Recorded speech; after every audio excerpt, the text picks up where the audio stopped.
민동기의 저널리즘 M. 네, 저널리즘 M.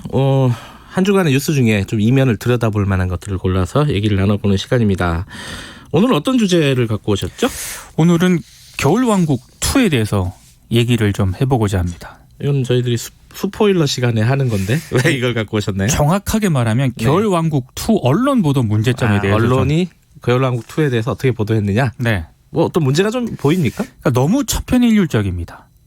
너무 천편일률적이다. 그러니까 한마디로 말씀을 드리면 뭐 겨울왕국2 네. 며칠째 흥행 1위, 몇백만 관객 돌파, 뭐 자체 기록 경신, 1편보다 빠른 속도로 관객 돌파, 이런 기사가 거의 대부분입니다. 뭐 일종의 어뷰징이죠, 이거는. 그렇습니다. 네. 근데 요즘 영화 관련 보도를 보니까요. 네. 거의 패턴이 좀 정해져 있는 것 같더라고요. 관객이 며칠 만에 얼마 돌파해서 흥행 대박, 이런 기사가 대부분이고, 네. 다른 하나는 영화를 단순 소개하는 홍보 기사 있지 않습니까? 네. 이것도 거의 내용이 비슷합니다. 요 두 패턴으로 딱 나눠지는데 겨울왕국2 같은 경우에는 모 업체에서 겨울왕국2 케이크를 출시했다는 기사가 가끔 보였고요. 또 하나는 이 노키즈존 논란이 불거졌거든요. 네. 예, 이 기사가 조금 추가됐을 정도입니다. 네. 시끄럽긴 시끄럽더라고요. 저도 보는데. 그렇습니다.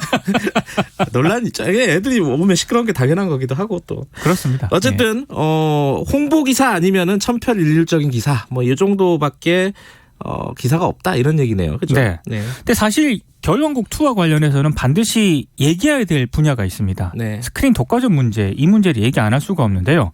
그 최강희 영화평론가도 최강시사에서 이 문제를 언급을 했더라고요. 네. 이 영화진흥위원회에 따르면 겨울왕국2의 최고 상영 점유율과 좌석 점유율이 지난 24일 기준으로 각각 73.9%, 79.4%를 기록을 했거든요. 80% 가까이 되네요. 그러니까 네. 상영되는 영화 10편 가운데 7편, 8편 정도가 겨울왕국2라는 얘기고 네. 좌석 100개 가운데 70개 정도가 겨울왕국2라는 그런 얘기인데요. 네. 상당수 언론이 이런 문제는 거의 보도를 안 합니다. 그러니까 언제부터인가 스크린 독과점과 관련한 얘기가 언론에서 사라지다시피 했는데요. 저는 무관심 때문에 이게 결과적으로 사실상 금기시되고 있다, 이렇게 봐도 과언이 아닌 것 같습니다. 그 최강희 평론가 얘기로는 뭐 미국 같은데도 거기는 뭐 완전히 시장주의 나라 아닙니까? 그렇죠. 시장 굉장히 중시하는 나라. 미국 같은 나라도 이 정도는 아니다 그러더라고요. 겨울왕국2를 미국에서 만들었잖아요. 그렇죠. 근데 전체 상영관의 30%를 넘지 않는다고 합니다. 근데 이 프랑스 같은 경우에는 네. 스크린 15개에서 27개의 멀티플렉스에서 한 영화가 점유할 수 있는 스크린은 최다 4개 네. 정도밖에 안 돼. 이게 법으로 만들어놨거든요. 네. 근데 우리 같은 경우는 무제한입니다. 특히 마블과 디즈니 영화들의 이 독과점은 우리 같은 경우에는 점점 심화되고 있는데, 때문에 이제 같은 시기 개봉하는 국내 영화들은 스크린을 확보하는 것 자체가 굉장히 어렵다, 이렇게 호소를 하고 있습니다.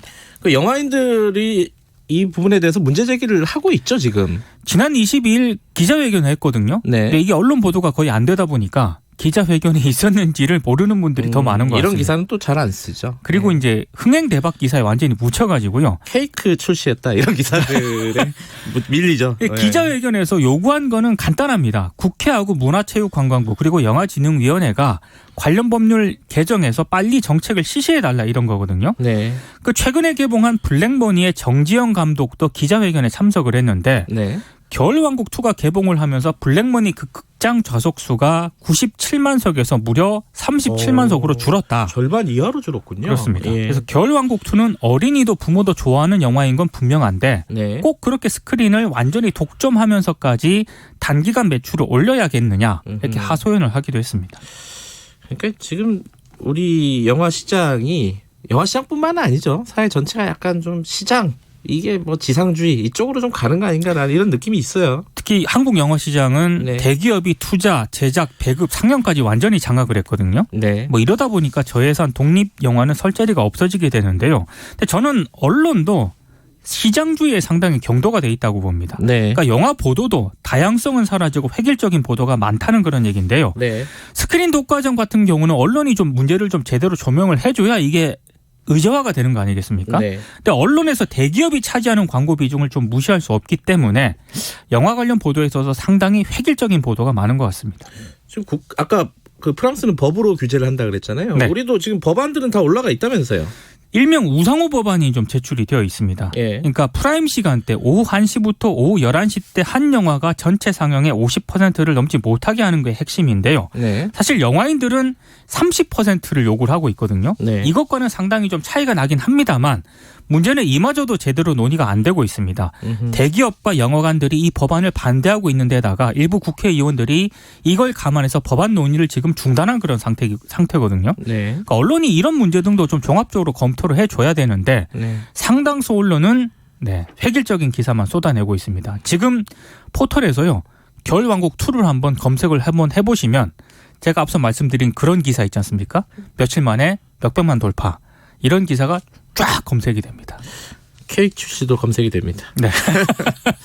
여기까지 듣죠. 고맙습니다. 고맙습니다. 한 주간 고생하셨습니다. 저널리즘 M 뉴스 브리핑 고발뉴스 민동기 기자였습니다. 김경래의 최강시사 듣고 계신 지금 시각은